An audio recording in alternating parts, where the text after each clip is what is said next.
किसी घने जंगल में एक बहुत बडाढ़ा शेर रहता था। वह रोज शिकार पर निकलता और एक दो नहीं, कई कई जानवरों का काम तमाम देता। जंगल के जानवर डरने लगे कि अगर शेर इसी तरह शिकार करता रहा तो एक दिन ऐसा आएगा कि जंगल में कोई जानवर ही नहीं बचेगा। सारे जंगल में सनसनी फैल गई। शेर को रोकने के लिए कोई ना कोई उपाय करना जरूरी था। एक दिन जंगल के सारे जानवर इकट्ठा हुए और इस प्रश्न पर विचार करने लगे। अंत में उन्होंने तय किया कि वे सब शेर के पास जाकर उनसे इस बारे में बात करेंगे। दूसरे दिन जानवरों का एक दल शेर के पास पहुंचा। उनको अपनी ओर आते देख शेर घबरा गया और उसने गरज कर पूछा, क्या बात है? तुम सब यहां क्यों आए हो? जानवर दल के नेता ने कहा, महाराज, हम आपके पास निवेदन करने आए हैं। आप राजा हैं और हम आपकी प्रजा। जब आप शिकार करने निकलते हैं तो बहुत जानवर मार डालते हैं। आप सबको खा भी नहीं पाते। इस तरह से हमारी संख्या कम होती जा रही है। अगर ऐसा ही चलता रहा तो कुछ ही दिनों में जंगल में आपके सिवाय और कोई नहीं बचेगा। प्रजा के बिना राजा भी कैसे रह सकता है? यदि हम सभी मर जाएंगे तो आप भी राजा नहीं रहेंगे। हम चाहते हैं कि आप सदा हमारे राजा बने रहें।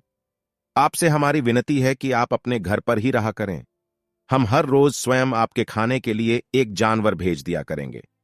इस तरह से राजा और प्रजा दोनों ही चैन से रह सकेंगे। शेर को लगा कि जानवरों की बात में सच्चाई है।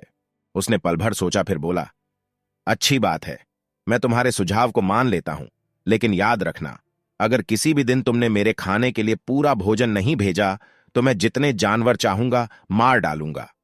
जानवरों के पास और कोई चारा तो था नहीं, इसलिए उन्होंने शेर की शर्त मान ली और अपने अपने घर चले गए। व्यापारी का पतन और उदय। उस दिन से हर रोज शेर के खाने के लिए एक जानवर भेजा जाने लगा। इसके लिए जंगल में रहने वाले सब जानवरों में से एक एक जानवर बारी बारी से चुना जाता था। कुछ दिन बाद खरगोशों की बारी भी आ गई। शेर के भोजन के लिए एक नन्हे से खरगोश को चुना गया। वह खरगोश जितना छोटा था उतना ही चतुर भी था। उसने सोचा, बेकार में शेर के हाथों मरना मूर्खता है। अपनी जान बचाने का कोई ना कोई उपाय अवश्य करना चाहिए और हो सके तो कोई ऐसी तरकीब ढूंढनी चाहिए जिससे सभी को इस मुसीबत से सदा के लिए छुटकारा मिल जाए। आखिर उसने एक तरकीब सोच ही ली। खरगोश धीरे धीरे आराम से शेर के घर की ओर चल पड़ा। जब वह शेर के पास पहुंचा तो बहुत देर हो चुकी थी। भूख के मारे शेर का बुरा हाल हो रहा था। जब उसने सिर्फ एक छोटे से खरगोश को अपनी ओर आते देखा तो गुस्से से बौखला उठा और गरज कर बोला, किसने तुम्हें भेजा है? एक तो पिद्दी जैसे हो, दूसरे इतनी देर से आ रहे हो। जिन बेवकूफों ने तुम्हें भेजा है मैं उन सबको ठीक करूंगा। एक एक का काम तमाम न किया तो मेरा नाम भी शेर नहीं। नन्हे खरगोश ने आदर से जमीन तक झुककर कहा, महाराज, अगर आप कृपा करके मेरी बात सुन लें तो मुझे या और जानवरों को दोष नहीं देंगे।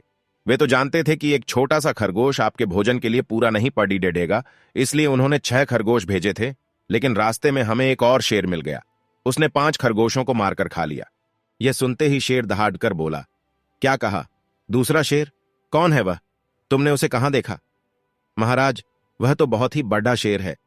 खरगोश ने कहा, वह जमीन के अंदर बनी एक बड़ी गुफा में से निकला था। वह तो मुझे ही मारने जा रहा था। पर मैंने उससे कहा, सरकार, आपको पता नहीं कि आपने क्या अंधेर कर दिया है। हम सब अपने महाराज के भोजन के लिए जा रहे थे, लेकिन आपने उनका सारा खाना खा लिया है। हमारे महाराज ऐसी बातें सहन नहीं करेंगे। वे जरूर यहां आकर आपको मार डालेंगे। इस पर उसने पूछा, कौन है तुम्हारा राजा? मैंने जवाब दिया, हमारा राजा जंगल का सबसे बड़ा शेर है। महाराज, मेरे ऐसा कहते ही वह गुस्से से लाल पीला होकर बोला, बेवकूफ, इस जंगल का राजा सिर्फ मैं हूं। यहां सब जानवर मेरी प्रजा है।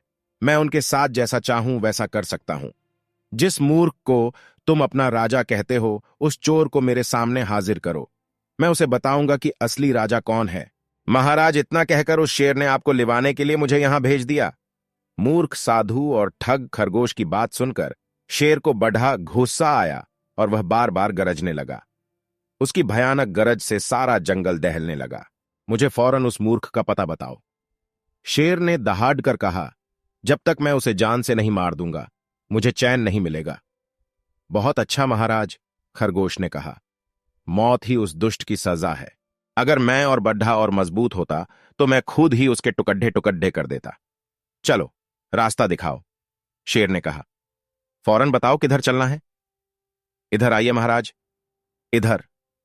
खरगोश रास्ता दिखाते हुआ शेर को एक कुएं के पास ले गया और बोला, महाराज, वह दुष्ट शेर जमीन के नीचे किले में रहता है, जरा सावधान रहिएगा। किले में छुपा दुश्मन खतरनाक होता है, मैं उससे निपट लूंगा। शेर ने कहा, तुम यह बताओ कि वह है कहां? पहले जब मैंने उसे देखा था तब तो वह यहीं बाहर खड़ी डीढ़ा था। लगता है आपको आता देखकर वह किले में घुस गया है। आइए, मैं आपको दिखाता हूं। खरगोश ने कुएं के नजदीक आकर शेर से अंदर झांकने के लिए कहा। शेर ने कुएं के अंदर झांका तो उसे कुएं के पानी में अपनी परछाई दिखाई दी। परछाई को देखकर शेर जोर से दहाड़ा। कुएं के अंदर से आती हुई अपनी ही दहाड़ने की गूंज सुनकर उसने समझा कि दूसरा शेर भी दहाड़ा रहा है। दुश्मन को तुरंत मार डालने के इरादे से वह फौरन कुएं में कूद पड़ा। कूदते ही पहले तो वह कुएं की दीवार से टकराया, फिर धड़ाम से पानी में गिरा और डूबकर मर गया। इस तरह चतुराई से शेर से छुट्टी पाकर नन्हा खरगोश घर लौटा। उसने जंगल के जानवरों को शेर के मारे जाने की कहानी सुनाई। दुश्मन के मारे जाने की खबर से सारे जंगल में खुशी फैल गई।